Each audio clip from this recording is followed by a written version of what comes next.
अब question number 51 को देखें। Let V be the vector space of 2 by 2 matrices over R and let B equal to matrix 1 2 0 3।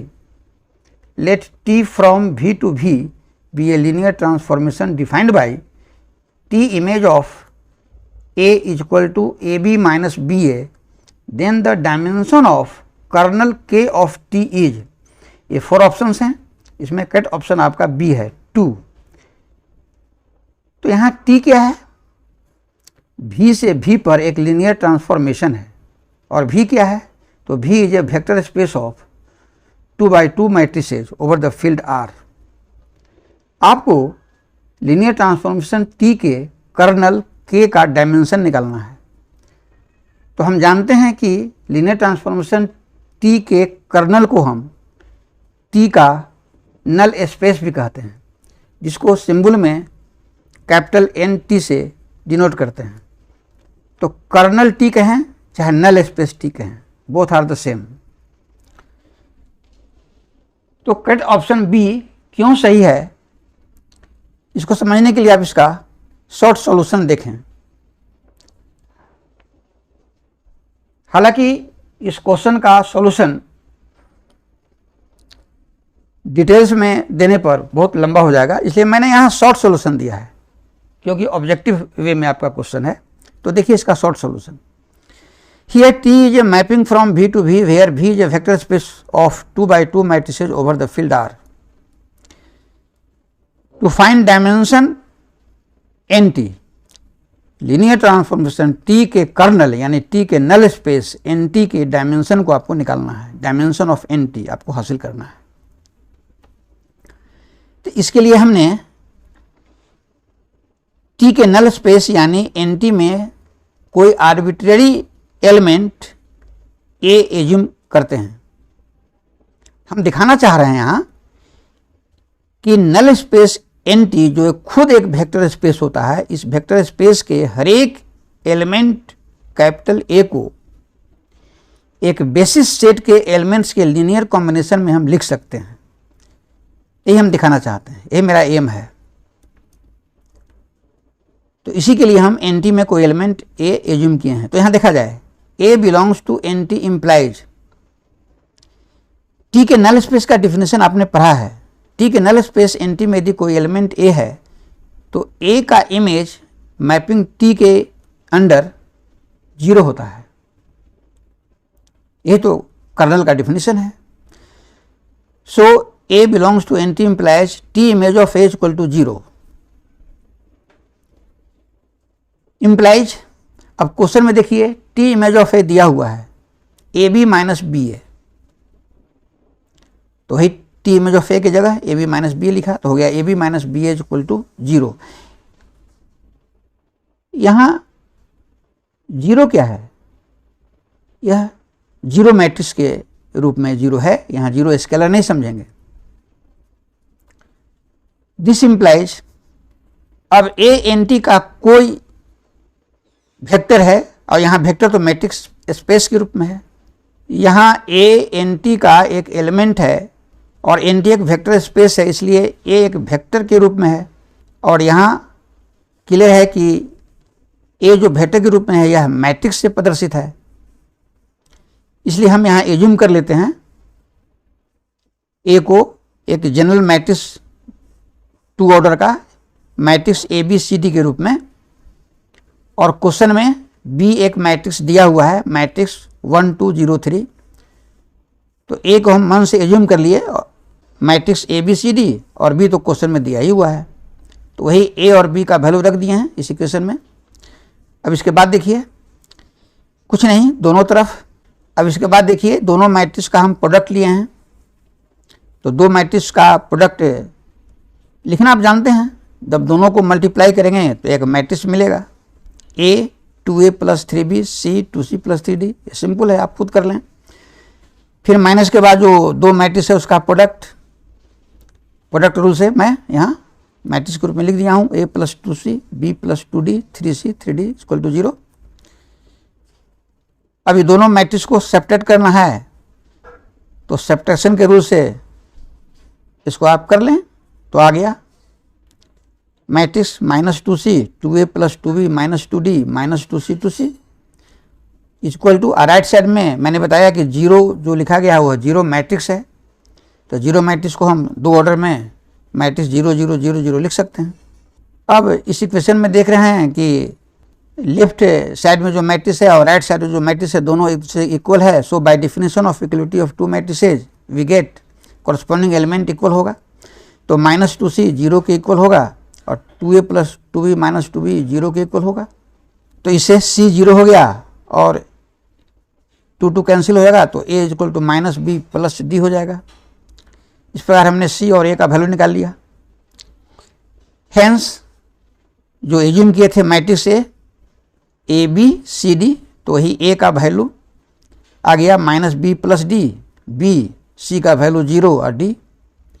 अब इस matrix को हम इस रूप में लिख सकते हैं। देखिए यहाँ होशियारी से लिखना है, इसका लिखने का क्या वे है मैं यहाँ बता रहा हूँ।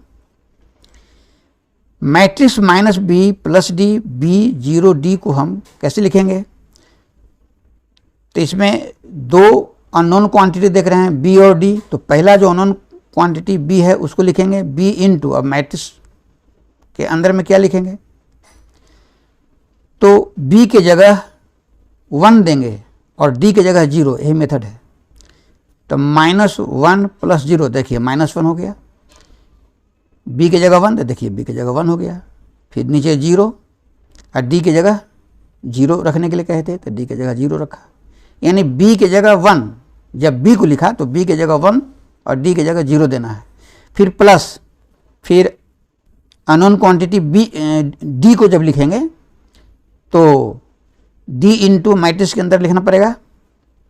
जब d को लिखेंगे तो d के जगह 1 करेंगे और b के जगह 0, तो हो गया -b के जगह 0 + d के जगह 1, तो केवल 1 और b के जगह 0 और d के जगह 1। बस यही टेक्निक है लिखने का। राइट साइड में जो मैंने दो मैट्रिक्स के एडिशन के रूप में लिखा, यदि इसको आप सिंप्लीफाई करेंगे तो लेफ्ट मैट्रिक्स मिलेगा आपको। तो यही लिखने का शॉर्ट वे है, ये जानना चाहिए आपको। तो आप क्या देख रहे हैं कि नल स्पेस एनटी का जो कोई आर्बिट्ररी एलिमेंट ए लिए थे, ए एक लीनियर कॉम्बिनेशन आ गया of the set containing two matrices -1 1 0 0 and 1 0 0 1। तो यहाँ एकदम क्लियर हो गया कि A is a linear combination of the set of two vectors this and this.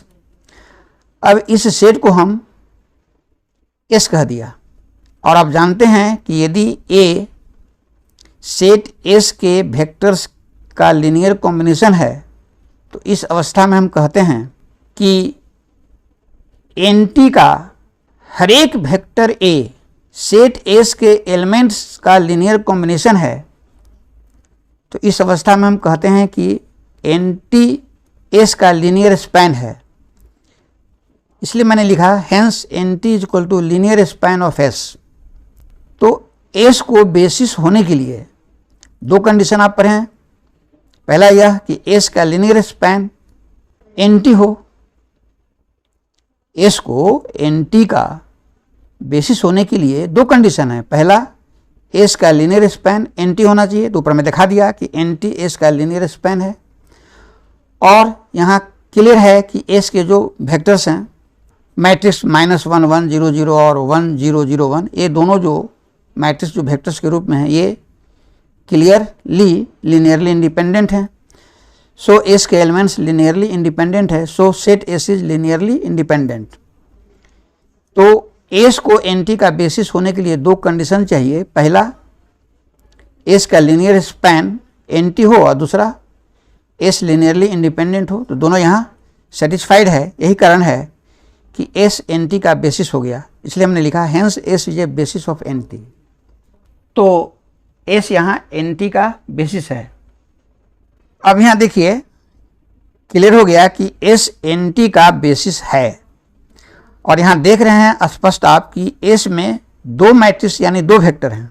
NT के बेसिस S में नंबर ऑफ एलिमेंट्स 2 हैं, इसीलिए NT का डायमेंशन 2 होगा। इसलिए हमने लिखा हेंस डायमेंशन ऑफ NT = 2। यही कारण है कि करेक्ट ऑप्शन बी है, क्योंकि बी में देख रहे हैं एनटी का डायमेंशन 2 दिया गया है। अब क्वेश्चन नंबर 52 को देखें।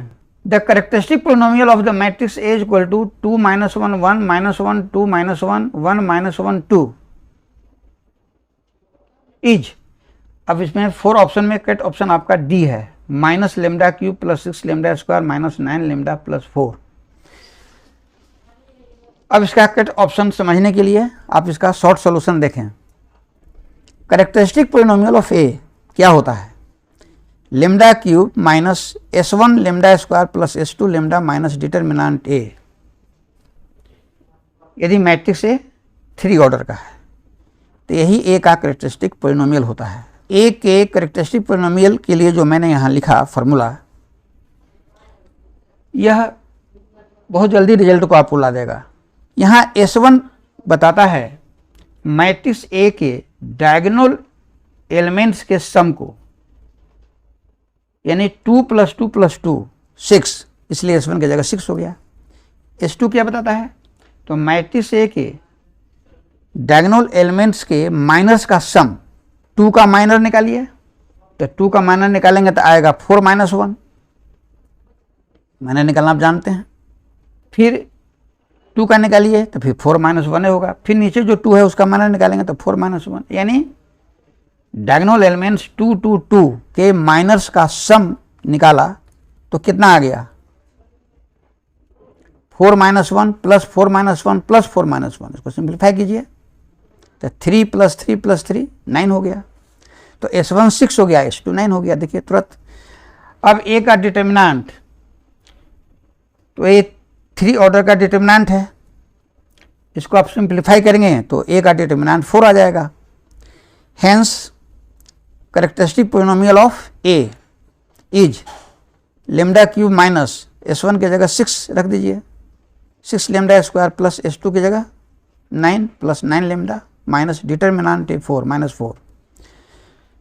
अब देखिए, यदि करेक्टरिस्टिक इक्वेशन लिखते तो इस करेक्टरिस्टिक पोलिनोमियल को 0 से इक्वेट करते तो करेक्टरिस्टिक इक्वेशन हो जाता है, और जब इक्वेट करेंगे 0 से करेक्टरिस्टिक इक्वेशन बनाएंगे तो उसमें हम माइनस से दोनों इक्वेशन में मल्टीप्लाई करेंगे तो सब साइन चेंज कर जाएगा। यही कारण है कि करेक्टरिस्टिक पोलिनोमियल को यहाँ निकालने के लिए आप ए के करेक्टरिस्टिक पोलिनोमियल का जो एक्सप्रेशन आया उसमें माइनस से आप मल्टीप्लाई करके लिखें, तो वही लिख दिए हैं, और करके आपको माइनस से मल्टीप्लाई करके minus lambda cube plus 6 lambda square minus 9 lambda plus 4, क्योंकि ऑप्शन में आपको इसी रूप में है, माइनस वाला के साथ है।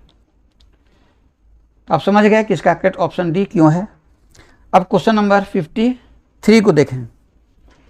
If lambda is the characteristic value of an invertible matrix A, then determinant A by lambda is the characteristic value of, 4 options हैं, इसमें करेक्ट ऑप्शन आपका सी है, एडजॉइंट ए। यह एक थ्योरेटिकल क्वेश्चन है आइगन वैल्यू का। Characteristic value का दूसरा नाम है आइगन वैल्यू। तो एक थ्योरेटिकल रिजल्ट कहता है कि यदि लेमडा इन्वर्टिबल मैट्रिक्स ए का आइगन वैल्यू है तो determinant A by lambda eigen value हो जाता है ए के एडजॉइंट का। यही कारण है कि मैंने करेक्ट ऑप्शन सी बताया। अब क्वेश्चन नंबर 54 को देखें। The modulus of eigenvalues of an orthogonal matrix is, 4 option में करेक्ट ऑप्शन सी 1 है। क्यों? तो यह भी आइगन वैल्यू के एक प्रॉपर्टी पर बेस्ड प्रॉब्लम है। कहता है कि किसी ऑर्थोगोनल मैट्रिक्स के आइगन वैल्यू का मॉडुलस 1 होता है, इसलिए यहाँ करेक्ट ऑप्शन आपका सी हुआ। अब क्वेश्चन नंबर 55 को देखें। If fxy is equal to s³ plus y³ minus 3x minus 12y plus 20, then fxy has minima at 4 options हैं, इसमें करेक्ट ऑप्शन आपका बी है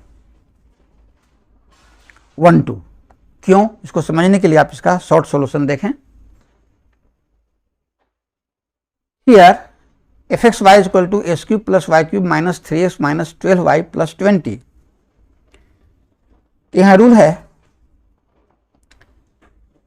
दो वेरिएबल एक्स वाई के फंक्शन के मैक्सिमम मिनिमा के टेस्ट करने का रूल है कि पहले आपको एफ का पार्शियल डेरिवेटिव एस के रेस्पेक्ट में del A by del X और फिर एफ का पार्शियल डेरिवेटिव वाई के रेस्पेक्ट में del A by del Y निकालना होगा।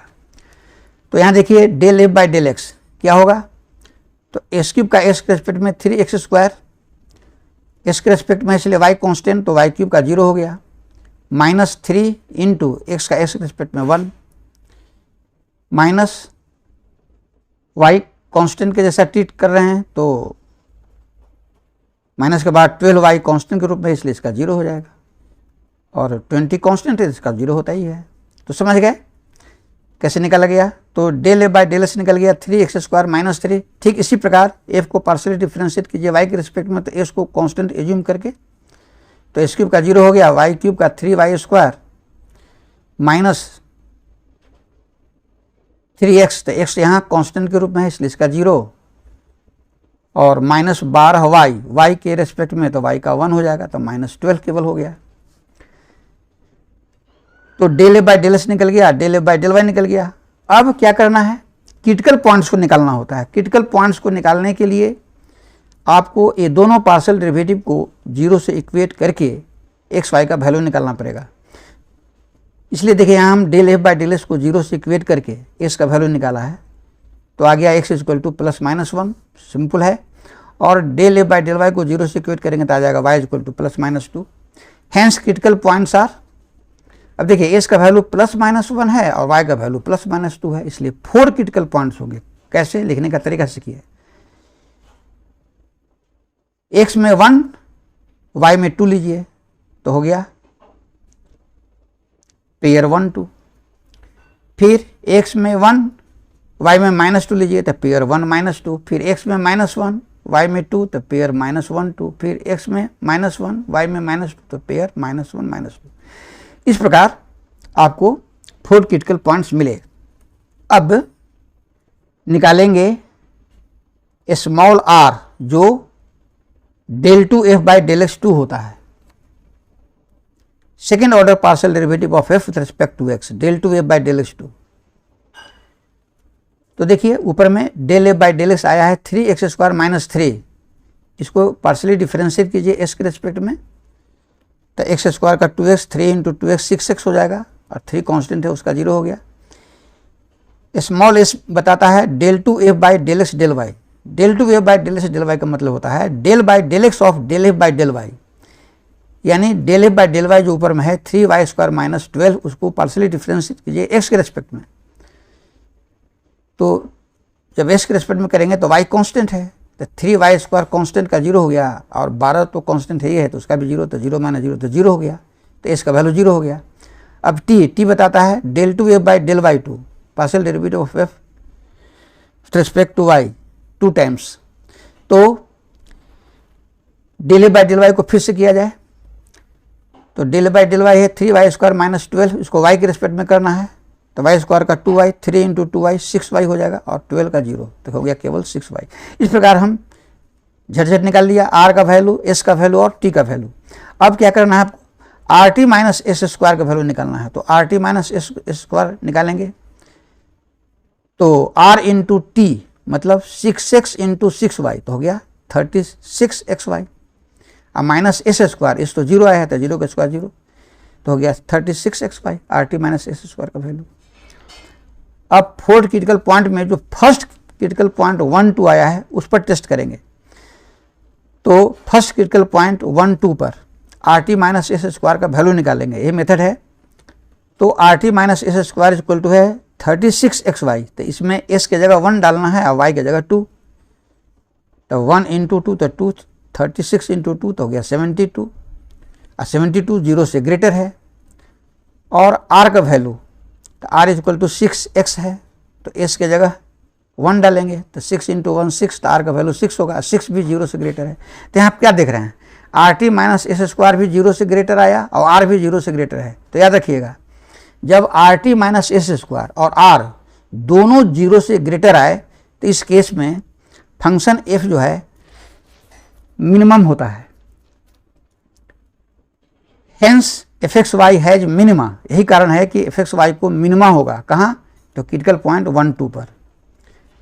तो हमको यही पता लगाना था कि एफ एक्स वाई को मिनिमा किस पॉइंट पर मिलेगा। तो एफ एक्स वाई को मिनिमा पॉइंट 1 2 पर मिला, और पॉइंट 1 2 देखिए ऑप्शन बी में है, यही कारण है कि मैंने करेक्ट ऑप्शन बी को बताया था। अब क्वेश्चन नंबर 56 को देखें। यह रियल एनालिसिस के लिमिट चैप्टर पर बेस्ट प्रॉब्लम है। देखिए यहाँ एक सिंपल लिमिट है, limit x tends to 1 2 to the power 1 by x minus 1। कहता है कि यह लिमिट क्या होगा। इसमें 4 ऑप्शन हैं, करेक्ट ऑप्शन आपका डी है, डज नॉट एग्जिस्ट। कैसे, इसको समझने के लिए इसका शॉर्ट सॉल्यूशन देखा जाए।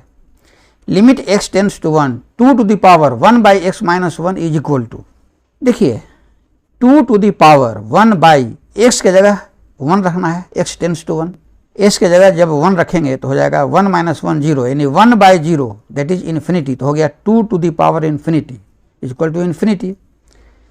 आप क्या देखा, यहाँ इस फंक्शन का limit x is equal to 1 पर इन्फिनिटी आया, मतलब फाइनाइट नहीं आया, और चूंकि फाइनाइट लिमिट नहीं आया इसका मतलब लिमिट एग्जिस्ट नहीं किया। यही कारण है कि इसका करेक्ट आंसर होगा डज नॉट एग्जिस्ट, यानी ऑप्शन डी।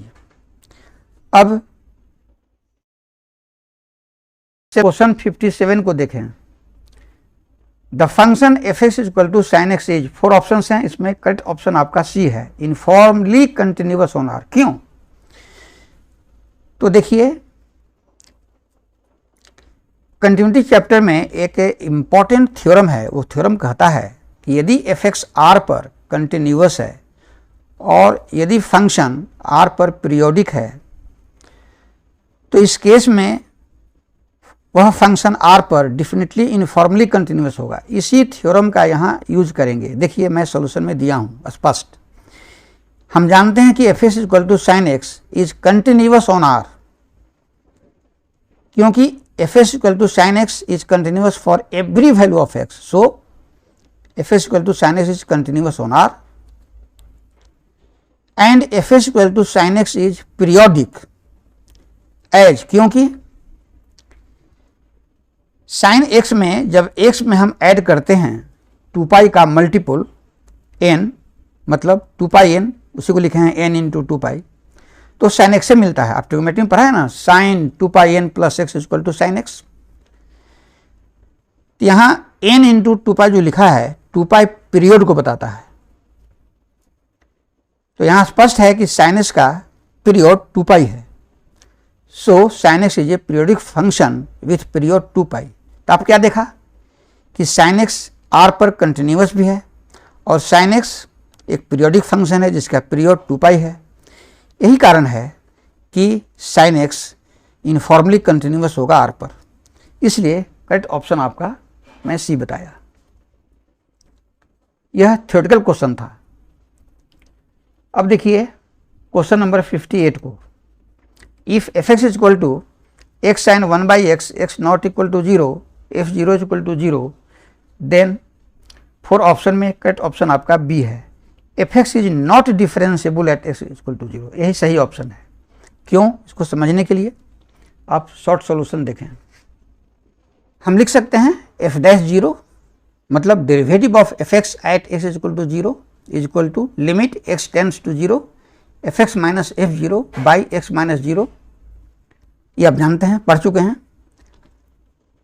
अब इस रिजल्ट में एफ एस का वैल्यू क्या होगा और एफ 0 का वैल्यू क्या होगा ये पता लगाना है। तो लिमिट के नीचे देख रहे हैं x tends to 0, x tends to 0 का मीनिंग होता है x is very near to 0 but x is not equal to 0। तो since here x is not equal to 0, so here we write f s is equal to x sine 1 by x, क्योंकि question में लिखा हुआ है कि when x not equal to 0 then f s is x sine 1 by x, और question में यह भी दिया हुआ है एफ 0 का वैल्यू 0 है। तो इक्वल टू हो गया limit x tends to 0, x x cancel हो गया तो हो गया साइन 1 बाई एक्स। यहाँ एक्स एक्स कैंसिल क्यों हुआ, इसलिए कि एक्स 0 के इक्वल नहीं है, इसलिए हम एक्स एक्स को कैंसिल कर सकते हैं। और हम जानते हैं कि limit x tends to 0 sine 1/x exist नहीं करता है, इसलिए लिखा कि विच डज नॉट एग्जिस्ट। यह बहुत इंपॉर्टेंट लिमिट है, limit x tends to 0 sine 1/x, ये बार बार आपको मिलता है। तो यह लिमिट एग्जिस्ट नहीं करता है। इसका कारण है कि जब x 0 पर टेंड करेगा तो साइन 1/x -1 और 1 के बीच में ऑसिलेट करेगा, यानी जब x 0 पर टेंड करेगा तो साइन 1/x एक डिफिनिट लिमिट को अटेंड नहीं करेगा, इसलिए हम कहते हैं कि ये लिमिट एग्जिस्ट नहीं करता है। ठीक है, तो यहाँ क्या हो गया, hence f dash 0 does not exist. f dash 0 does not exist का मतलब क्या हुआ, f(x) is not differentiable at s equal to 0। यही कारण है कि करेक्ट ऑप्शन में बताया था बी। देखिए बी में लिखा है f(x) is not differentiable at s equal to 0। अब क्वेश्चन नंबर 59 को देखें। The series sigma -1 to the power n-1 into 1/n to the power p is, 4 option हैं, इसमें करेक्ट ऑप्शन आपका सी है, convergent for p greater than 0। इसको समझने के लिए इसका शॉर्ट सॉल्यूशन आप देखें।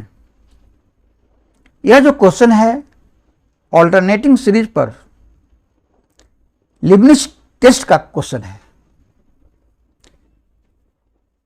तो यहां हम लिबनिट्ज टेस्ट का यूज करेंगे।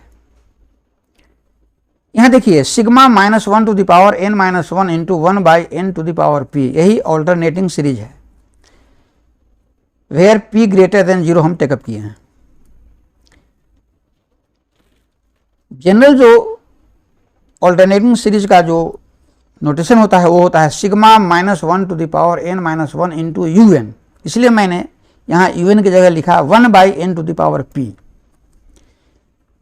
यहाँ p 0 से ग्रेटर लिया गया है, तो देखिए n का पावर p जब 0 से ग्रेटर यानी पॉजिटिव होगा तो 1/n to the power p भी पॉजिटिव होगा, इसलिए लिखा गया 1/n to the power p greater than 0। समझ गए आप, इसको हम 1 मान लिया। फिर आगे देखिए n+1 n से ग्रेटर है, क्लियर है, तो ये क्या इंप्लाई करेगा, n+1 to the power p greater होगा n to the power p का, क्यों, तो लिखे हैं एज p ग्रेटर देन 0, क्योंकि p 0 से ग्रेटर लिया गया है। जब p 0 से ग्रेटर यानी p पॉजिटिव होगा तो क्लियर है ना कि n+1 n से ग्रेटर है, तो दोनों तरफ हम p जब पावर रेज करेंगे तो ग्रेटर ही रहेगा। अब फ्रैक्शन को दोनों ओर रिवर्स करेंगे तो इनइक्वलिटी हमारा चेंज कर जाएगा, ग्रेटर से हो जाएगा लेस, इसलिए 1/n+1 to the power p less than हो गया 1/n के पावर p। देखिए un इक्वल टू है 1/n to the power p,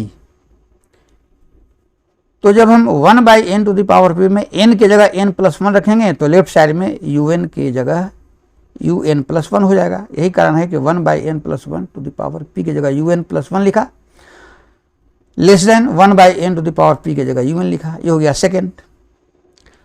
अब un का लिमिट लेंगे n टेंड्स टू इन्फिनिटी पर, limit n tends to infinity un निकालेंगे, equal to limit n tends to infinity un की जगह 1/n के पावर p। क्योंकि यहाँ p 0 से ग्रेटर है, तब p जब 0 से ग्रेटर यानी p पॉजिटिव है और n इन्फिनिटी पर जा रहा है, तो 1/∞ के पावर कोई पॉजिटिव तो इन्फिनिटी होगा और 1/∞ 0 हो जाएगा, इसलिए ये लिमिट 0 हो गया। समझ गए, that is limit n tends to infinity un equal to 0, ये थर्ड हो गया।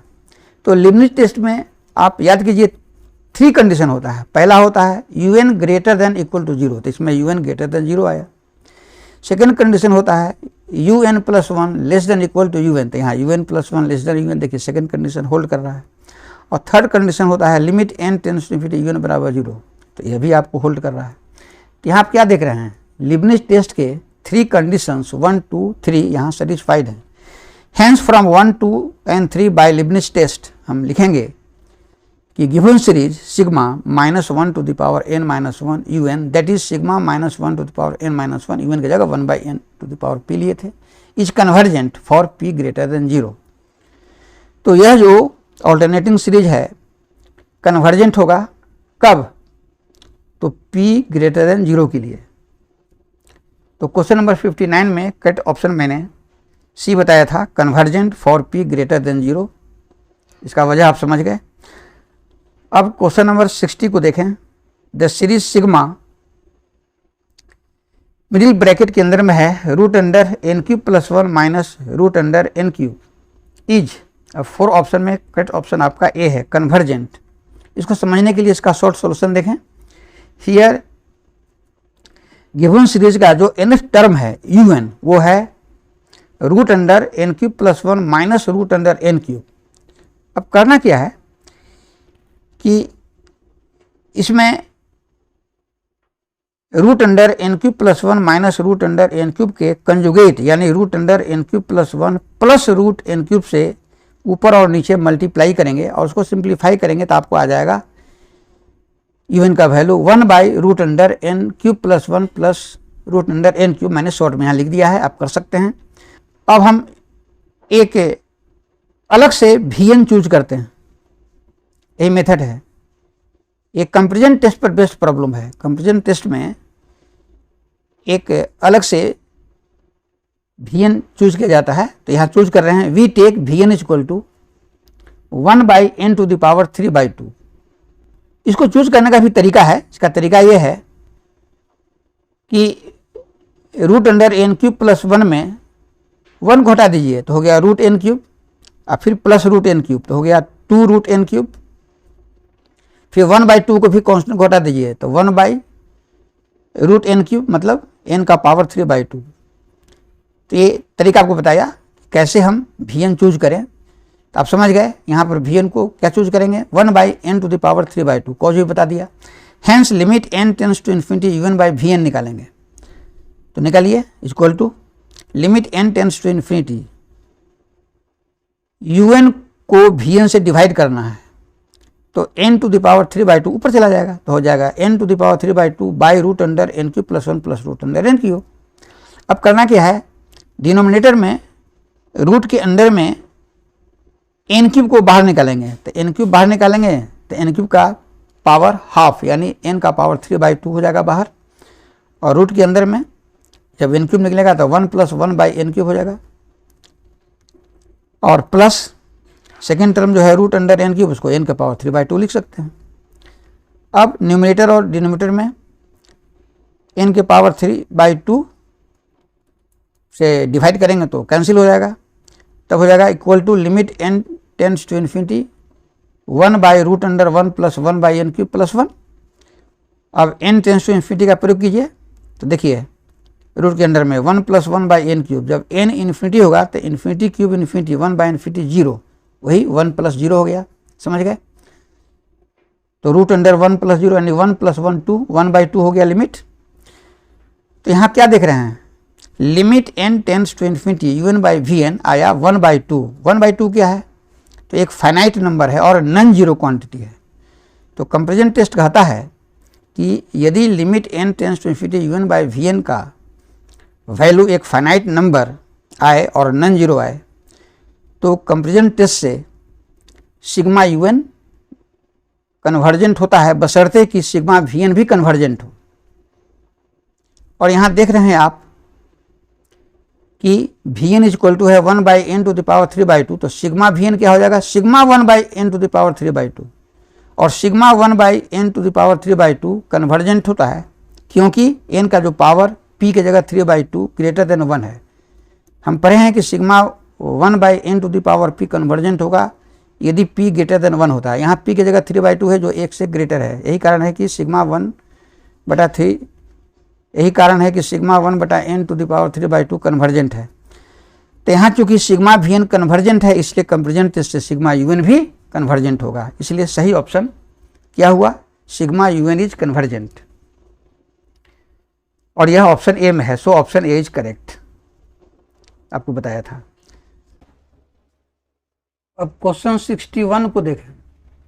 The radius of convergence of the power series sigma 2 to the power minus n by 1 plus i n square into z to the power n is, 4 options में option B correct है। Option B में 2 है, यही correct है। इसे समझने के लिए शॉर्ट सॉल्यूशन देखें। Here power series is sigma 2 to the power minus n by 1 plus i n square into z to the power n. Power series होता है sigma a n into z to the power n, hence a n is equal to 2 to the power minus n by 1 plus I n square, implies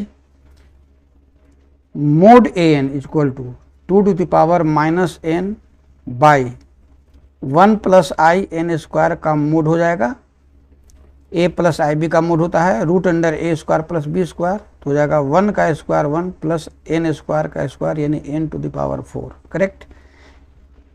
आपको निकालना है radius of convergence, radius of convergence of power series निकालना है।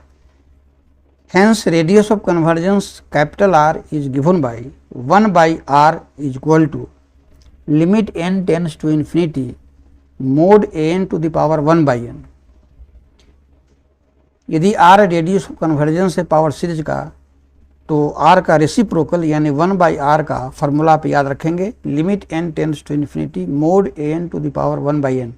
अब इसी को simplify कर देना है केवल, तो here mod a n is equal to, ऊपर देखिए 2 to the power minus n by root under 1 plus n to the power 4 और होल पावर 1 बाई एन।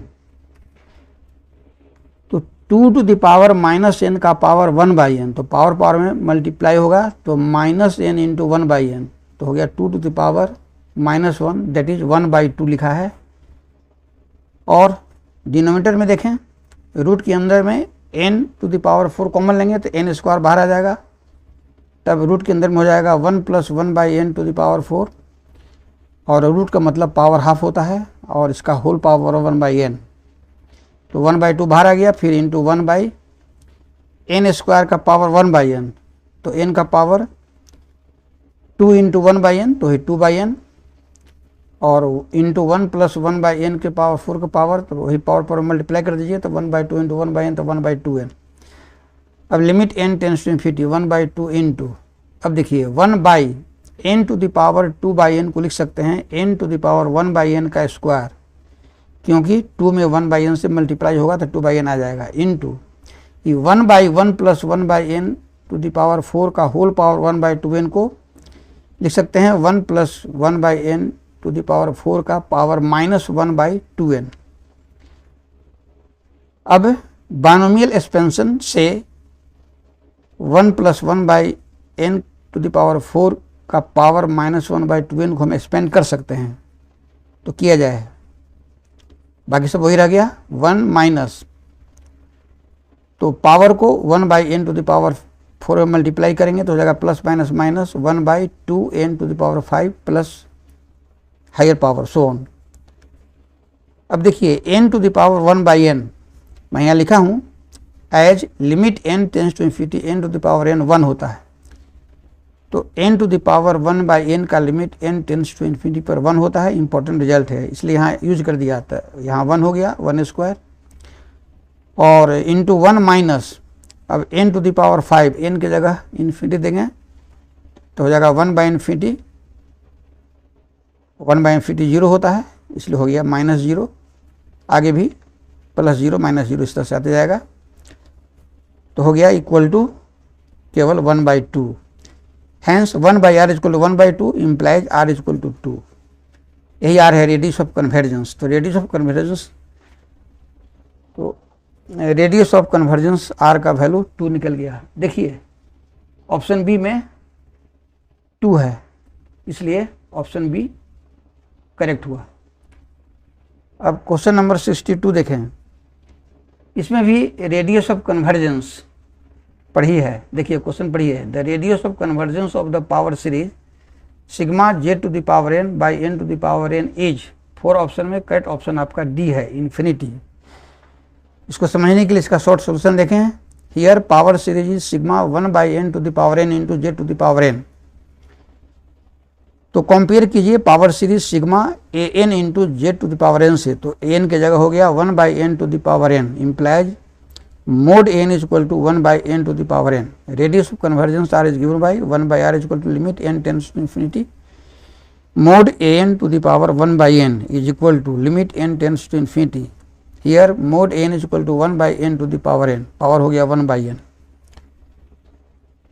तो 1 का पावर 1 बाई एन 1 हो गया, नीचे n to the power n का power 1 by n, तो n का power n into 1 by n, n cancel हो गया, n के पावर 1 दैट इज n हुआ। अब 1 बाई एन का limit n tends to infinity पर 1 बाई इन्फिनिटी यानी 0 हुआ, hence 1 by are is equal to 0, so r is equal to infinity. तो देखिए रेडियस ऑफ कन्वर्जेंस आर का वैल्यू इन्फिनिटी आ गया और आर बराबर इन्फिनिटी ऑप्शन डी में है, so option D is correct. समझ गए। अब क्वेश्चन नंबर 63 को देखें। If u is equal to 1/2 log x square plus y square is harmonic then its harmonic conjugate is. 4 option में करेक्ट ऑप्शन आपका A है। क्यों करेक्ट ऑप्शन ए है, इसको समझने के लिए इसका शॉर्ट सॉल्यूशन देखिए। Here u is equal to 1/2 log x square plus y square is harmonic function. Harmonic function का मतलब क्या होता है, that is del 2u by del x2 plus del 2u by del y2 is equal to 0। इसका concept आपके पास होना चाहिए। आपको यहाँ u का हार्मोनिक कंजुगेट v को निकालना है, तो let v is equal to harmonic conjugate of u। Since v is a function of x and y, so we write total differential of v by differential calculus. You know dv is equal to del v by del x into dx plus del v by del y into dy। del v by del x को हम vx से लिखते हैं और del v by del y को vy से भी लिखते हैं, ये नोटेशन है। कुशी-रीमान इक्वेशन आप कॉम्प्लेक्स वेरिएबल में एनालिटिक फंक्शन में पढ़ चुके हैं। कुशी-रीमान इक्वेशन कहता है vx is equal to minus ui and vy is equal to ux। इसलिए मैंने vs की जगह माइनस ui रखा और vy की जगह us रखा बाय कुशी-रीमान इक्वेशन। अब आप ui और us का वैल्यू निकाल लीजिए। तो ऊपर में लिखे हैं u is equal to half log x square plus y square, यहीं से आप निकाल लीजिए ui that is del u by del y, ux that is del u by del s का वैल्यू। तो ui का वैल्यू क्या हो जाएगा y के रेस्पेक्ट में, तो माइनस के बाद 1/2 कांस्टेंट है, log x square plus y square हो जाएगा 1/x square plus y square into y के रेस्पेक्ट में कर रहे हैं तो x square constant 0, y square का 2y dx plus ux, u का पार्शियल डेरिवेटिव s के रेस्पेक्ट में, तो half into log x square plus y square का 1/x square plus y square into s के रेस्पेक्ट में कर रहे हैं तो y square constant 0, s square का 2x इंटू dy। तो हो गया minus y by x square plus y square d plus x by x square plus y square d y. 2 cancel हो गया। अब एलसीएम ले लेंगे तो x square plus y square हो गया x d y minus y d x.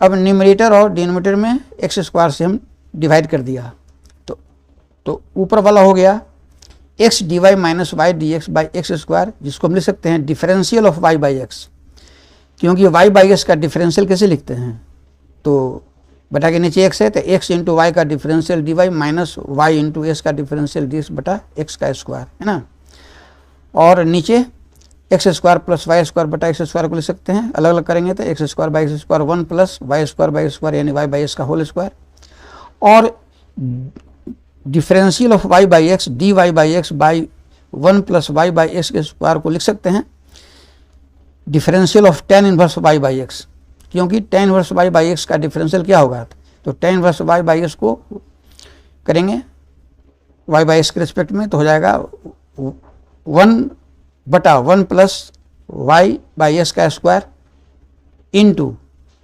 Differential of y by x. समझ गए, इसलिए इसको हम शॉर्ट में लिख सकते हैं। अब d v is equal to हो गया d tan inverse y by x. अब दोनों इंटीग्रेट कर दिया जाए तो डी वी का इंटीग्रल डी वी, इधर हो गया integral d tan inverse y by x. D v का इंटीग्रल भी होता है और differential of tan inverse y by x का इंटीग्रल वही tan inverse y by x हुआ प्लस ए कांस्टेंट c। तो v का रिजल्ट आया tan inverse y by x plus c, तो v ही u का हार्मोनिक कंजुगेट था जिसका वैल्यू निकल गया। अब देखिए किस ऑप्शन में है, v is equal to tan inverse y by x plus c, तो ये ऑप्शन ए में है, इसलिए मैंने ऑप्शन ए को करेक्ट बताया था। अब समझ गए। अब क्वेश्चन नंबर 64 को देखें। The value of integral over c e to the power z by z minus 1 into D z where c is the circle mod z is equal to 2 with positive orientation is 4 option में correct option आपका C है 2 पाई ई आई। कैसे, तो इसको समझने के लिए आप देखिए, यह क्वेश्चन कॉम्प्लेक्स वेरिएबल के कॉम्प्लेक्स इंटीग्रेशन चैप्टर का है, जो कुशीज इंटीग्रल फार्मूला के यूज से बनेगा। इसलिए सबसे पहले आप नीचे देखें, मैंने लिख दिया है कुशीज इंटीग्रल फार्मूला है क्या, इसी के यहाँ यूज होगा। होता है 1/2 pi I into integral over C F Z by Z minus alpha D z equal to f alpha. Left side में जो इंटीग्रल है कॉम्प्लेक्स इंटीग्रल, इसको हम लिखते हैं एफ अल्फा से। याद करने का तरीका है कि इंटीग्रेंड में जो एफ जेड है उसी में जेड की जगह अल्फा रखते हैं, तो एफ अल्फा इसका रिजल्ट आता है। ये बहुत इंपॉर्टेंट फार्मूला है। ये इंप्लाई करेगा integral over C F Z by Z minus alpha D Z, तो 2 पाई आई उधर चला जाएगा मल्टीप्लिकेशन में, तो 2 पाई आई इंटू एफ अल्फा। आप इसी रिजल्ट को याद रखेंगे, integral over C F Z by Z minus alpha D Z is equal to 2 pi I into F alpha. यानी बटा के नीचे देख रहे हैं जेड माइनस अल्फा, इसी अल्फा को ऊपर में एफ जेड में जेड की जगह अल्फा रख देना है, तो यहाँ एफ अल्फा आपको मिल जाएगा। तो अब आप इसका सॉल्यूशन समझ जाएंगे, क्योंकि इसी फार्मूला का यूज हम करेंगे। क्वेश्चन में दिया हुआ है एक सर्किल सी है जिसका इक्वेशन है मोड जेड बराबर 2। इसका मतलब इस सर्किल सी का रेडियस 2 हुआ, यानी सर्किल के सरकमफेरेंस पर कोई पॉइंट लेंगे तो उसका डिस्टेंस ओरिजिन ओ से 2 यूनिट होगा। यही सेंस है सर्किल सी का इक्वेशन मोड जेड बराबर 2 का। तो आपको निकालना है क्वेश्चन में integral over C E to the power Z by Z minus 1 D Z. तो यहाँ E to the power Z जो न्यूमरेटर में है उसी को हम एफ जेड मान लेते हैं। देखिए यही प्रोसेस है, let F Z is equal to E to the power Z, then this function F Z is analytic within the circle C mod Z is equal to 2 और and the singularity alpha is equal to 1 lies inside C हमने लिखा है। देखिए इसको समझना है, Cauchy's integral formula में integrand में एफ जेड के नीचे जो लिखा हुआ है जेड माइनस अल्फा, इसमें अल्फा जो है सिंगुलरिटी कहलाता है, क्योंकि जब हम जेड माइनस अल्फा को 0 से इक्वेट करते हैं तो जेड का मान अल्फा मिलता है, और जेड की जगह अल्फा देने से यह 1/0 इन्फिनिटी का रूप कर लेता है, इसलिए अल्फा को हम सिंगुलरिटी कहते हैं। तो क्लियर है कि आपका जो प्रॉब्लम है उसमें जेड माइनस अल्फा की जगह जेड माइनस 1 है। आप देख रहे हैं integral over C E to the power Z by Z minus 1 into D Z. तो जेड माइनस अल्फा फार्मूला में है, आपका क्वेश्चन में है Z minus 1, it means alpha की जगह 1 है। इसका मतलब यही 1 सिंगुलरिटी है, क्योंकि जेड माइनस 1 को 0 से इक्वेट करेंगे तो जेड का मान 1 मिलेगा। यही मेथड है सिंगुलरिटी को पता लगाने का। तो यहाँ सिंगुलरिटी कौन हुआ, अल्फा इज इक्वल टू 1। वही हमने लिखा है कि and the singularity alpha is equal to 1 lies within C या लाइज इनसाइड सी, क्योंकि अल्फा इज इक्वल टू 1 का मतलब जेड इज इक्वल टू 1, इसका मतलब वह पॉइंट जिसका डिस्टेंस ओरिजिन से 1 है। तो सर्किल सी का तो रेडियस 2 था, यह एक ऐसा पॉइंट है जिसका डिस्टेंस ओरिजिन से 1 है, इसका मतलब singularity alpha is equal to 1 lie करेगा सर्किल सी के इनसाइड। यहाँ देखिए फिगर में सी के इनसाइड 1 को सेंटर मानकर एक सर्किल C1 खींचा गया है, तो यही बताता है सिंगुलरिटी को। ये जो सर्किल C1 है छोटा, यह singularity alpha is equal to 1 के लिए सर्किल को दिखाता है। तो अब हम कुशीज इंटीग्रल फार्मूला जो नीचे बताए थे उसको अप्लाई कर दीजिए। कुशीज इंटीग्रल फार्मूला क्या कहता है, इंटीग्रल ओवर सी, आपके क्वेश्चन में है e to the power Z by Z minus 1 D Z. तो e to the power z को हम एफ जेड माने हैं, तो हो गया एफ जेड। और फार्मूला में देखिए integral over C F Z by Z minus alpha D Z होता है 2 पाई आई गुना एफ अल्फा। तो स्पष्ट है कि यहाँ अल्फा की जगह 1 है, इसलिए इस इंटीग्रल का वैल्यू हो जाएगा 2 पाई आई इंटू F1, जेड की जगह अल्फा की जगह 1 कर दिया तो F1। अब F1 का वैल्यू निकाल दीजिए, तो एफ जेड है ई के पावर जेड, तो F1 जेड की जगह 1 देंगे तो ई के पावर 1 ई होगा। तो हो गया रिजल्ट F1 की जगह e to the power 1 that is e. तो रिजल्ट हो गया 2 पाई ई आई। अब ऑप्शन देखिए क्वेश्चन नंबर 64 में, 2 पाई ई आई ऑप्शन सी में है, इसलिए करेक्ट आंसर सी आपको बताया था। क्वेश्चन नंबर 65 भी क्वेश्चन नंबर 64 के ही जैसा है, इसमें भी कॉम्प्लेक्स इंटीग्रल को एवरेट आपको करना है। द क्वेश्चन पढ़िए, the value of integral over C E to the power I pi Z by 2z² minus 5z plus 2dz where C is the circle mod z equal to 1 with positive orientation. Positive orientation का मतलब है कि circle जो सी लिए थे उसमें anti clockwise direction में आपको एरो दिखाना है, जो हमने दिखाया है फिगर में।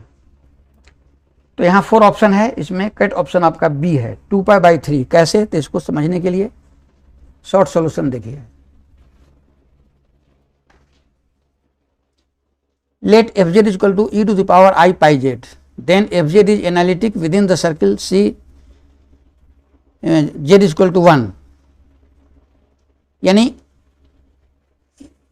यूनिटी 1 रेडियस का जो सर्किल है सी वही बताता है मोड जेड इक्वल टू 1 को। क्वेश्चन में देखिए आपका है integral over C E to the power I pi Z by 2z² minus 5z plus 2dz। तो डिनोमिनेटर में है 2z² माइनस 5z प्लस 2, इसको फैक्टराइज करेंगे तो z minus 2 into 2z minus 1 होगा, जो मैंने लिख दिया है, और e के पावर आई पाई जेड की जगह एफ जेड लिख दिया। अब यहाँ देखिए सिंगुलरिटी कौन हुआ, पकड़िए। तो डिनोमिनेटर में है z minus 2 into 2z minus 1, तो जब z माइनस 2 को 0 से इक्वेट करेंगे तो z इज इक्वल टू 2 मिलेगा, इसलिए एक सिंगुलरिटी हो गया अल्फा इज इक्वल टू 2, और 2z माइनस 1 को 0 से इक्वेट करेंगे तो 2z इज इक्वल टू 1 यानी z इज इक्वल टू 1/2 मिलेगा, इसलिए दूसरा सिंगुलरिटी हो गया अल्फा इज इक्वल टू 1/2। इसलिए मैंने यहाँ लिखा है and the singularity alpha is equal to 1/2 lies inside C. Figure में देखिए 1/2 एक्स एक्सिस पर ओरिजिन से हाफ डिस्टेंस पर है, इसलिए यूनिट डिस्टेंस 1 का जो रेडियस है सी, उसी के इनसाइड में ये सिंगुलरिटी 1/2 आएगा, और alpha is equal to 2 lies outside C. क्यों, तो अल्फा इज इक्वल टू 2 का मतलब एक्स एक्सिस पर ऐसा पॉइंट जिसका डिस्टेंस ओरिजिन से 2 यूनिट है। तो यह क्लियर है कि रेडियस 1 का सर्किल सी था, ये ओरिजिन से 2 डिस्टेंस पर है, तो ये सर्किल के आउटसाइड में हो जाएगा। तो यहाँ फिगर में 1/2 के लिए हम C1 दिखाए हैं सर्किल, और 2 के लिए सर्किल C2 दिखाए हैं। तो स्पष्ट है कि singularity alpha is equal to 1/2 circle C के इनसाइड है, जबकि singularity Z is equal to 2 circle C के आउटसाइड है। तो क्लियर आपको समझा दिया। आप देखिए, इसलिए जो इंटीग्रल निकालना है उसको लेकर चलिए। तो यहाँ 1/z माइनस 2 बाई, तो यहाँ 1/z minus 2 into 2z minus 1 को पार्शियल फ्रैक्शन में पहले ब्रेक करेंगे तो आपका आ जाएगा ब्रैकेट में जो हमने लिखा है। जब प्रॉपर फ्रैक्शन के डिनोमिनेटर का फैक्टर्स लीनियर नॉन रिपीटेड होता है तो उसका जो रूल है उसको रूल को अप्लाई किया तो इसको पार्शियल फ्रैक्शन में ब्रेक कर दिया। इसलिए रूल यही है कि z माइनस 2 जो पहला फैक्टर है उसको लिख दो, z माइनस 2 को 0 से इक्वेट करो तो z का वैल्यू 2 आ गया, z का वैल्यू 2 बगल के फैक्टर में रख देना है, 2z माइनस 1 में z की जगह 2, तो 4 माइनस 1 तो 3, वही यहाँ 3 लिखा गया, फिर प्लस, फिर 1/, फिर सेकेंड फैक्टर 2z माइनस 1 को लिखो, इसके बाद 2z माइनस 1 को 0 करो तो z का मान 1/2 आया, z का इस मान 1/2 को बगल के फैक्टर z माइनस 2 में रखेंगे तो 1/2 माइनस 2 तो माइनस 3/2 हो जाएगा। ये प्रोसेस है into F Z D Z. तो पार्शियल फ्रैक्शन में हम ब्रेक कर दिया, इसके बाद इसको अलग अलग इंटीग्रेट कर दिया, इंटीग्रल ओवर सी, तो 1/3 बाहर हो गया और F Z by Z minus 2। लेकिन यहाँ जब अलग अलग ब्रेक कर रहे हैं इंटीग्रल को तो चूँकि बटा के नीचे z माइनस 2 है तो इसमें सिंगुलरिटी 2 है और सिंगुलरिटी 2 जो है C के आउटसाइड में है। यही कारण है कि यहाँ C की जगह C2 लिखे हैं और आउटसाइड में सिंगुलरिटी 2 होने के कारण इस इंटीग्रल का वैल्यू 0 लिखा जाता है, इसलिए फर्स्ट इंटीग्रल 0 हो गया, क्योंकि सिंगुलरिटी टू सर्किल सी के आउटसाइड है, यही कारण है। और यहाँ हो गया प्लस माइनस मिलकर माइनस, क्योंकि 1/3/2 तो उलट के 2/3 हो जाएगा, तो -2/3 इंटू इंटीग्रल, यहाँ सी के जगह C1 क्यों लिखा गया, इसलिए कि इसमें सिंगुलरिटी जो है z = 1/2 है, जो सर्किल सी के इनसाइड है, इसलिए इसका वैल्यू मिलेगा, इसलिए यहाँ सी की जगह C1 लिखा गया, यही इसका तरीका है। अब उसी इंटीग्रल फार्मूला पर आप ध्यान दीजिए, उसी को यहाँ अप्लाई किया गया, तो हो गया -2/3 इंटू 1/2 कॉन्स्टेंट इंटीग्रेशन के बाहर हो गया fz/z - 1/2 dz।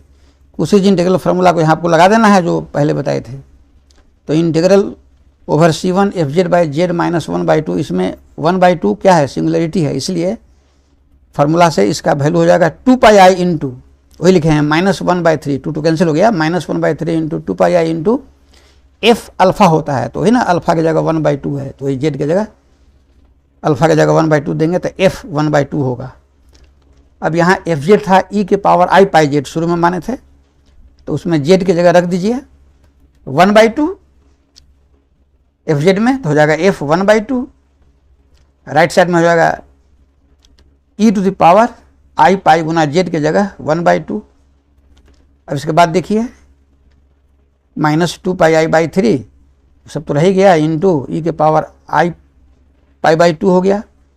देखिए ब्रैकेट में यहाँ समझा दिए हैं, e⁻i⁻2, π/2 को थीटा समझेंगे तो e⁻i theta, Euler's formula trigonometrical लगाइए, cos थीटा जो है sin थीटा, तो cos π/2 प्लस sin π/2, तो हल किया तो i आ गया, वही e⁻i⁻2 की जगह i रख दिया, तो हो गया i into I square, I square और -1 प्लस 2π/3। देखिए तो इसमें कॉम्प्लेक्स इंटीग्रल का वैल्यू आ गया 2π/3, और देखिए 2π/3 ऑप्शन बी में है, इसलिए मैंने ऑप्शन बी को करेक्ट बताया था।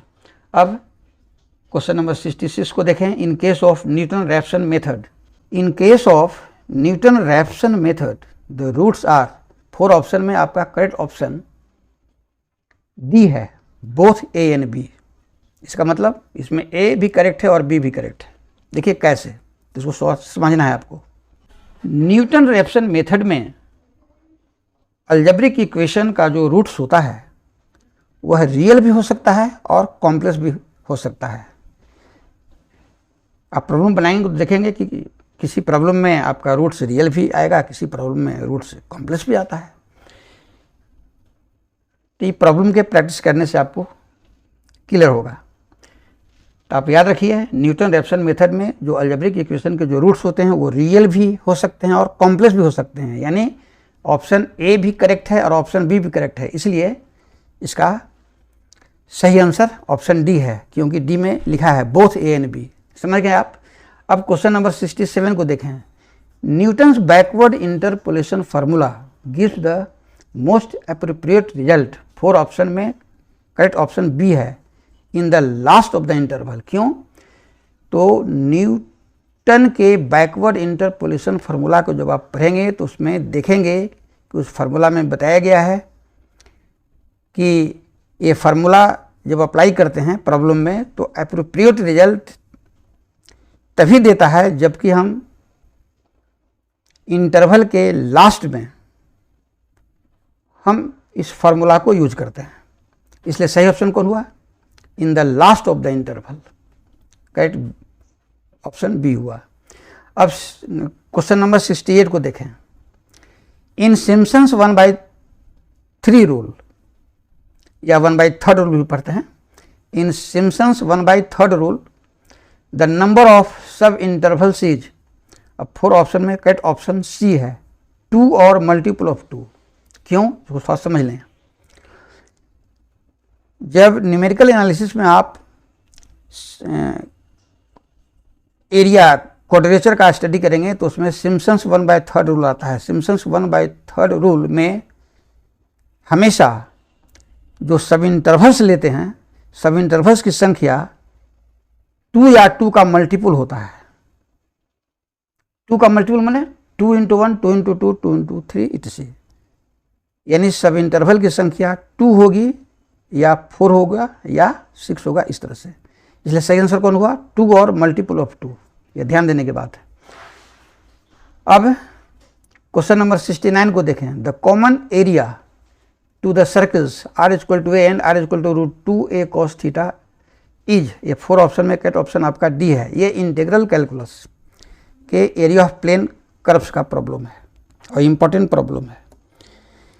इसका ऑप्शन बिना सॉल्यूशन किए हुए नहीं कोई बता सकता है, इसलिए इसका शॉर्ट सॉल्यूशन आप देखें, मैंने फिगर के साथ बताया है।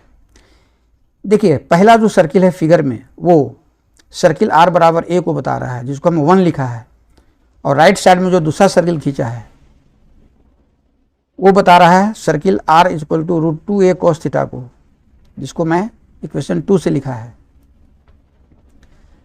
तो लेफ्ट साइड में जो फर्स्ट सर्किल है उसका जो रेडियस है a है, यानी डिस्टेंस OA a के इक्वल है, और इसका सेंटर ओरिजिन O पर है। जबकि सेकेंड जो सर्किल है r equal to √2a cos theta, यह ओरिजिन O से पास करता है। क्लियर देख रहे हैं? यह सर्किल ओरिजिन O से पास कर रहा है और इसका रेडियस √2a है। रेडियस मतलब ये सेकेंड सर्किल एक्स एक्सिस को जहाँ कट कर रहा है वहाँ से ओरिजिन O का डिस्टेंस वो √2a है, जो सेकेंड सर्किल के रेडियस को बता रहा है। ये क्लियर मैं आपको समझा दिया।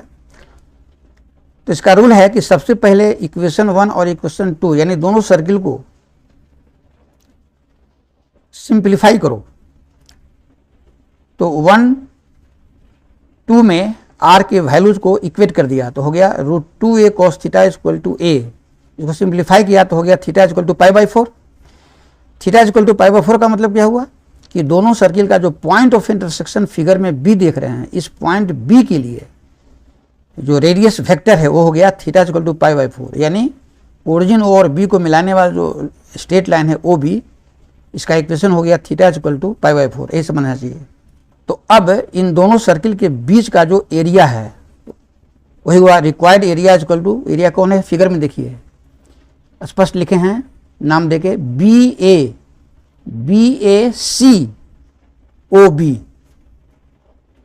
तो ये पूरा जो रिक्वायर्ड एरिया है, यह ऊपर का जो एरिया है एक्स एक्सिस के ऊपर OABO इसका डबल है, इसलिए हो गया 2 इंटू, और ये जो एरिया ऊपर देख रहे हैं एक्स एक्सिस के ऊपर, यह भी 2 भाग में है। पहला इसका भाग है एरिया BAO और दूसरा है एरिया ODBO, जो ऊपर में पतला सा आप देख रहे हैं। ये दोनों एरिया का सम हो गया एरिया OABO, और उसी का डबल हो गया होल एरिया। आप समझ गए?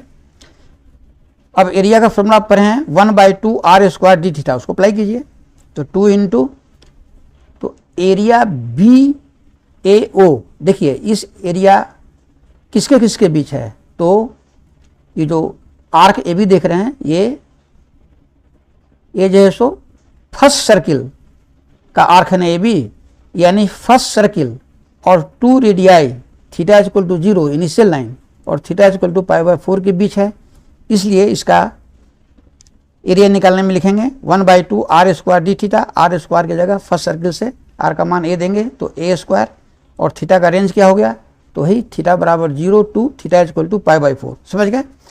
और ये जो एरिया है ODBO, इसको निकालने के लिए तो इस एरिया जो पतला सा देख रहे हैं ODBO, तो इस ऊपर वाला, तो इस एरिया को निकालने के लिए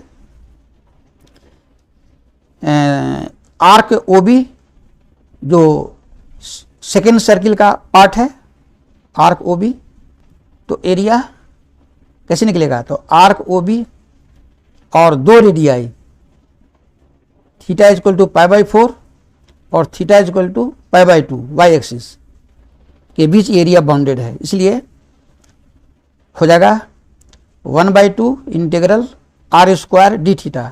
तो सेकेंड सर्किल के लिए r का वैल्यू है √2a cos थीटा, उसका स्क्वायर करेंगे तो हो जाएगा 2a² cos² theta d theta. Theta का रेंज दिया π/4 टू π/2।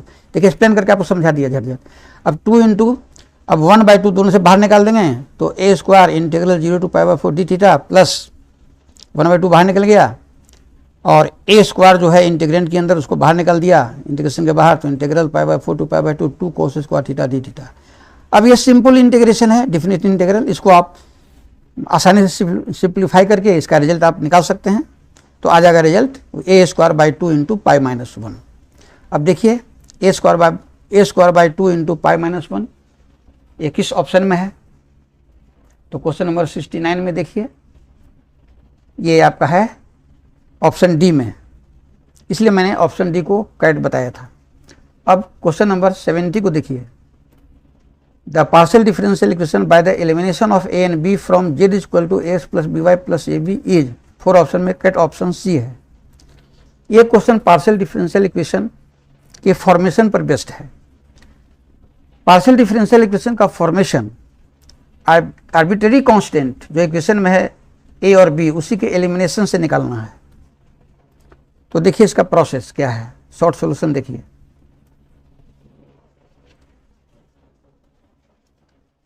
यहां दिया हुआ है क्वेश्चन में z equal to A X plus B Y plus A B, ये क्या है, ये फैमिली ऑफ कर्व्स है, इसमें 2 आर्बिट्रेरी कांस्टेंट ए और बी हैं। यही 2 कांस्टेंट ए और बी को एलिमिनेट करके हमको पार्शियल डिफरेंशियल इक्वेशन हासिल करना है। इसका प्रोसेस है कि z को पार्शियली डिफरेंशिएट करो, पहले x के रेस्पेक्ट में फिर y के रेस्पेक्ट में, इसलिए हमने निकाला है del z by del X तो आ गया a, और फिर निकाला del z by del y तो आ गया b। तो आप समझ रहे हैं सिंपल है। तो del z by del X को हम p लिखते हैं और del z by del y को q लिखते हैं, तो p बराबर a और q बराबर b आ गया। इसका मतलब a इक्वल टू p हो गया, अब b इक्वल टू q। अब a और b के इन मानों को इक्वेशन 1 में a और b की जगह रख देंगे तो 1 इंप्लाई करेगा z इक्वल टू a की जगह p और b की जगह q plus a b, a की जगह p b की जगह q। यही रिक्वायर्ड पार्शियल डिफरेंशियल इक्वेशन हो गया। अब देखिए z equal to P S plus Q Y plus P Q किस ऑप्शन में है, क्वेश्चन नंबर 70 में, तो ये ऑप्शन सी में है। यही कारण था कि मैंने सी को करेक्ट बताया था। अब क्वेश्चन नंबर 71 को देखें, क्वेश्चन पर है the complete integral of P square plus Q square equal to S plus Y is, 4 option में करेक्ट ऑप्शन आपका डी है, z equal to 2/3 into X plus A to the power 3/2 plus 2/3 into Y minus A to the power 3/2 plus B. इसमें A और B 2 arbitrary constant है। तो option D क्यों correct है, इसको समझने के लिए इसका शॉर्ट सॉल्यूशन देखें। Partial differential equation is P square plus Q square equal to x plus Y implies P square minus X equal to Y minus Q square. देखिए यह किस फॉर्म में आ गया, तो लेफ्ट साइड में है पी स्क्वायर माइनस एक्स जो x P का फंक्शन है, और राइट साइड में है वाई माइनस क्यू स्क्वायर जो वाई और क्यू का फंक्शन है। यानी इस इक्वेशन का फॉर्म हो गया f1 xp is equal to f2 yq, मैंने यहाँ दर्शा दिया है। आप देखेंगे कि चारपिट मेथड जो सेक्शन है पार्शियल डिफरेंशियल इक्वेशन का, non linear partial differential equation के लिए, उसमें 4 स्टैंडर्ड फॉर्म है। उसी 4 स्टैंडर्ड फॉर्म में यह है कि इंपॉर्टेंट स्टैंडर्ड फॉर्म है, इसी पर बेस ये क्वेश्चन है, सब ध्यान रखेंगे। तो अब देखिए चूंकि पी स्क्वायर माइनस एक्स और U Y minus Q square दोनों इक्वल है, इसलिए दोनों को ए के इक्वल हम सपोज कर लेते हैं। तो मिलेगा p square equal to x plus ए और वाई स्क्वायर बराबर मिलेगा वाई माइनस ए। तो पी हो गया रूट अंडर एक्स प्लस ए, क्यू हो गया रूट अंडर वाई माइनस ए। चूंकि जेड एक्स वाई का फंक्शन होता है, इसलिए जेड का टोटल डिफरेंशियल डी को लिखेंगे del Z by del x d x plus del Z by del y d y, और del Z by del x की जगह पी लिखते हैं और del Z by del y की जगह क्यू लिखते हैं। यही कारण है कि हम लोग इसका हमेशा यूज करते हैं D Z is equal to P D x plus Q D Y. अब दोनों ओर इंटीग्रेट कर देते हैं, तो integral D Z is equal to integral, अब पी का वैल्यू दिया रूट अंडर एक्स प्लस ए और क्यू का वैल्यू दिया root under Y minus A ऊपर से, तो डी जेड का इंटीग्रल जेड हो गया। और इसको सिंपली इंटीग्रेट करेंगे तो आप ऐसा लिखेंगे, तो जेड का रिजल्ट देख ही रहे हैं, और लास्ट में एक आर्बिट्रेरी कांस्टेंट बी ऐड कर देंगे इंटीग्रेशन के बाद। तो देखिए जेड का जो रिजल्ट आया यह किस ऑप्शन में है, तो देखिए डी में है। यही कारण था कि हमने डी को करेक्ट बताया था। अब देखिए क्वेश्चन नंबर 72 को the particular integral of 4 into del two Z by del X two minus 4 into del two Z by del x del Y plus del two Z by del Y two is equal to 16 into log of X plus 2y। यह partial differential equation का problem है। आपको question देख के समझना चाहिए कि यह किस सेक्शन से पूछा गया है। यह question clearly homogeneous linear partial differential equation with constant coefficient से लिया गया है। इसमें पार्शियल डिफरेंशियल इक्वेशन आपको दिया हुआ है 4 into del two Z by del X two minus 4 del two Z by del x del Y plus del two Z by del Y two is equal to 16 log x plus 2y। तो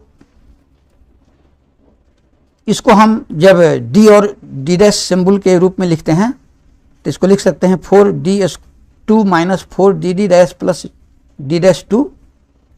actually यहाँ लगता है कि d पर square है, लेकिन d square नहीं, ये तो ऑपरेटर है ना, डिफरेंशियल ऑपरेटर है।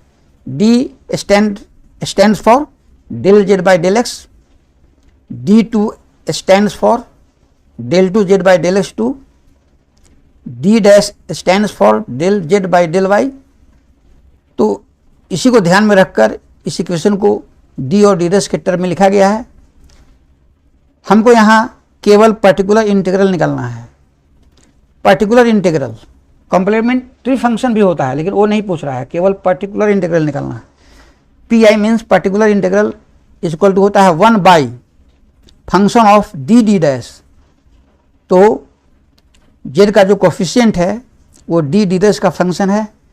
इसको हम 2d माइनस डी डैश के होल स्क्वायर के रूप में लिख सकते हैं, जो आप देख रहे हैं स्पष्ट मैंने लिखा है। तो यहाँ पर्टिकुलर इंटीग्रल हो गया 1 बाई जेड का coefficient 2d minus D dash का whole square into right side का expression 16 into log x plus 2y। ये किस फॉर्म में है? तो 1 by capital F D D dash मतलब function of D D dash into 5x plus B y. 5x plus b मैंने function of x plus B y. तो ऊपर वाला क्या है? x प्लस बी वाई का फंक्शन के रूप में है, इसलिए 5x प्लस बी वाई के नोटेशन में इसको लिखते हैं। तो आप ध्यान रखें 1 by F D D dash into 5x plus B Y के रूप में जब पर्टिकुलर इंटीग्रल होता है तो उसको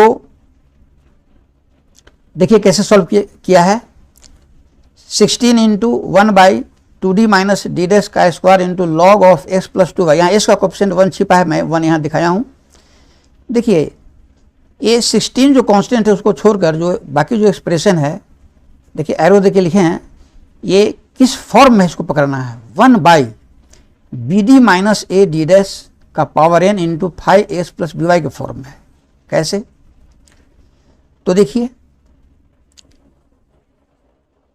ये जो फॉर्म है, इस फॉर्म में यह सवाल कैसे है? तो देखिए इसको पकड़ने के लिए पकड़ना होगा d का कोफिशिएंट b है। तो देखिए बी वाई में y का कोफिशिएंट b है, यानी y का जो कोफिशिएंट b है वही d का कोफिशिएंट b होता है।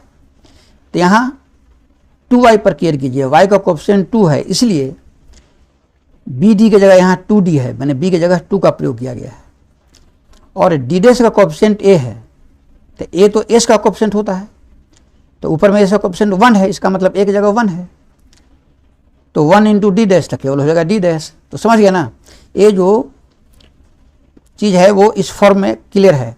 और जब इस फॉर्म में होता है तो इसका रिजल्ट मैं यहाँ लिख दिया हूँ, x to the power n by d का जो कोफिशिएंट b है उसका power n into factorial n into 5x plus B Y होता है। इसी को ध्यान में रखते हुए यहाँ हमने लिखा है शॉर्ट में कि ऊपर में जो आया है एक्सप्रेशन 16 को छोड़कर उसके जगह इसी का यूज करेंगे। तो यहाँ n की जगह 2 दिख रहा है तो s के पावर 2 हो गया।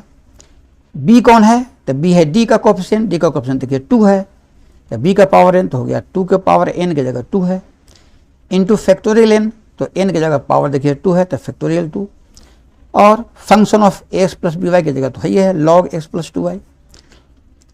इसको सिंप्लीफाई कर दिया तो फैक्टोरियल 2 का मतलब 2 हुआ, 2 स्क्वायर का मतलब 4, 4 इंटू 2 8, 8 से 16 कटेगा तो हो जाएगा 2, तो हो गया 2 into x square into log of x plus 2y। अब देखिए कि यह पर्टिकुलर इंटीग्रल का जो रिजल्ट हम लाए किस ऑप्शन में है? तो यह ऑप्शन ए में है। यही कारण है कि मैंने ऑप्शन ए को करेक्ट बताया था। अब आप क्वेश्चन नंबर 73 को देखें। अब क्वेश्चन नंबर 73 को देखें। One root of the equation X cube minus 8x minus 2 equal to 0 lies between 4 option में कट ऑप्शन आपका सी होगा 2 and 3। इसको आप आसानी से देख सकते हैं।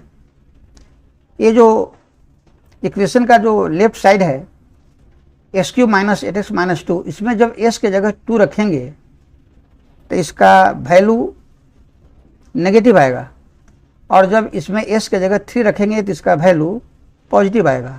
इसका मतलब हुआ कि लेफ्ट साइड का जो एक्सप्रेशन है x cube minus 8x minus 2,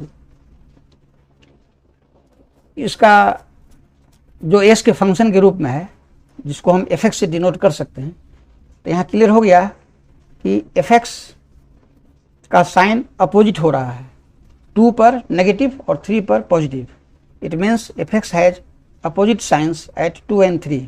यही कारण है कि न्यूटन रैप्सन मेथड से इस अलजेब्रिक इक्वेशन की जो एक रूट होगा वह निश्चित रूप से 2 और 3 के बीच में लाई करेगा। यही कारण है कि हमने ऑप्शन सी को करेक्ट बताया। अब क्वेश्चन नंबर 74 को देखें। The value of del cube 1 minus X into 1 minus 2x into 1 minus 4x is 4 option में करेक्ट ऑप्शन आपका ए है -48। क्यों ए ऑप्शन करेक्ट है, इसको देखने के लिए थोड़ा सा इसका शॉर्ट सॉल्यूशन देख लिया जाए।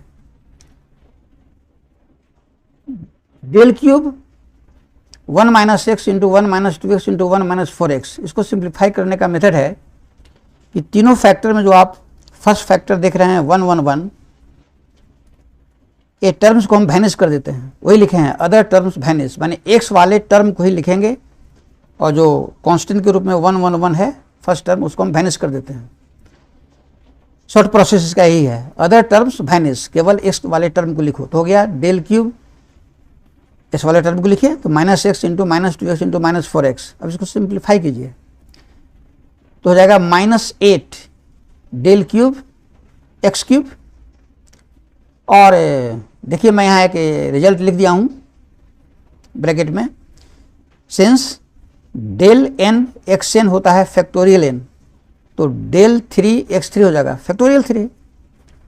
अब फैक्टोरियल 3 का मतलब हो गया 3 इंटू 2 6, तो -8 इंटू 6 तो -48। तो करेक्ट ऑप्शन आपका ए हो गया। अब देखिए क्वेश्चन 75 को। The unit normal to the surface x square plus 4y square minus 3z square minus 12 equal to 0 at the point 3 to 1 is 4 option है, इसमें करेक्ट ऑप्शन आपका सी है। इसको समझने के लिए आप थोड़ा सा इसका शॉर्ट सॉल्यूशन देख लें। यह क्वेश्चन ग्रेडियंट से रिलेटेड है। वेक्टर कैलकुलस में ग्रेडियंट आप पढ़ते हैं, तो यहाँ जो क्वेश्चन में जो सरफेस का इक्वेशन है, इक्वेशन में जो लेफ्ट साइड है x square plus 4y square minus 3z square minus 12, यह एक्स वाई जेड का फंक्शन है, इसलिए इसको मैं लिख दिया हूँ phi x y z is equivalent to this is equal to 0।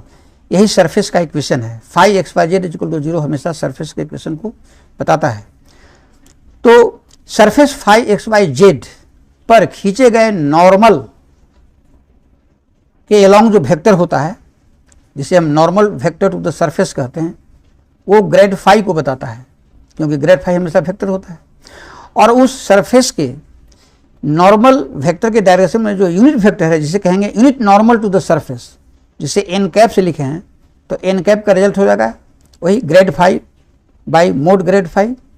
अब grad phi that is del phi is equal to होता है i cap del phi by del x plus j cap del phi by del Y plus k cap del phi by del z. अब पढ़े हैं vector calculus में grad phi का result. अब इसमें क्या करना है, तो फाई का जो एक्सप्रेशन है एक्स वाई जेड के रूप में, उसे एक्स के रेस्पेक्ट में, वाई के रेस्पेक्ट में और जेड के रेस्पेक्ट में पार्शियली डिफरेंशिएट करके del phi by del x, del phi by del y, del phi by del z को निकाल लेंगे। तो ये सब करना आप जानते हैं। तो del phi by del x 2x हो जाएगा, del phi by del y 8y हो जाएगा, del phi by del z -6z हो जाएगा। अब हमको unit normal to the surface निकालना है एक स्पेशल पॉइंट 3 to 1 पर, इसलिए पॉइंट 3 to 1 पर डेल फाई यानी ग्रेड फाई का वैल्यू निकालना पड़ेगा। तो ग्रेड फाई का जो वैल्यू ऊपर आया है उसमें एक्स वाई जेड की जगह क्रमशः 3 2 1 रखने पर डेल फाई का वैल्यू आ जाएगा 6i cap plus 16j cap minus 6k cap. और फिर इसी पॉइंट 3 2 1 पर डेल फाई का मोड निकाल देंगे। तो मोड कैसे निकलता है, रूट अंडर आई जे के कोफिशिएंट के स्क्वायर का सम। देखिए सॉल्व कर दिया तो आ गया 2 इंटू रूट अंडर 82। हैंस ऊपर जो फार्मूला लिखे हैं n cap is equal to del phi बटा मोड डेल फाई, उसमें रख देना है। तो डेल फाई का वैल्यू आ गया 6i cap plus 16j cap minus 6k cap. तो 2 कॉमन ले लिया तो हो गया 3i cap plus 8j cap minus 3k cap by mod del phi का वैल्यू 2 रूट अंडर 82। 2 कैंसिल हो गया तो आ गया 3i cap plus 8j cap minus 3k cap by root 82। देखिए ये ऑप्शन जो है आपका सी में है, इसलिए ऑप्शन सी ही करेक्ट आपको बताया था।